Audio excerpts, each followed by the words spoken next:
মাছের ডিম ভুনা করব, তার জন্য আমি পেঁয়াজ কুচি করে কেটে নিয়েছি, সাথে কাঁচামরিচ কেটে নিয়েছি। আসসালামু আলাইকুম ভাই বোনেরা, যারা আমার চ্যানেলটি নতুন দেখছেন অবশ্যই লাইক, কমেন্ট এবং সাবস্ক্রাইব করে আমার পাশে থাকবেন, যেন এরকম মজার মজার ভিডিও দিতে পারি।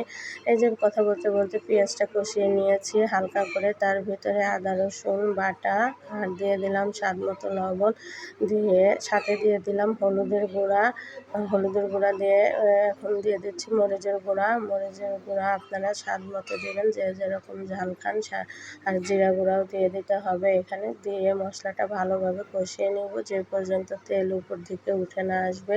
একটু পানি দিয়ে দিলাম, দিয়ে কষিয়ে নিলাম বেশ কিছুক্ষণ। এখন এই যে গেলে রাখছিলাম ডিমটা গেলে নিলে একটু ঝুরঝুরে টাইপের হয়, সেই কারণে গেলে নিয়েছি। এখন দিয়ে দিলাম কষানো মশলার ভিতরে মাছের ডিমটা।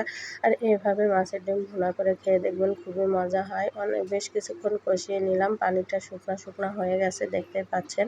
এই পর্যায়ে আমি ঝোলটা দিয়ে দিলাম, ঝোল দিয়ে পরিমাণ মতো ঝোল দিবেন আপনারা যে যেরকম খান। এখানে কিন্তু এটা ভাজাও করা যাবে, আবার হালকা একটু ঝোল রাখলেও মজা হয়, সেই কারণে আমি একটু ঝোল দিলাম।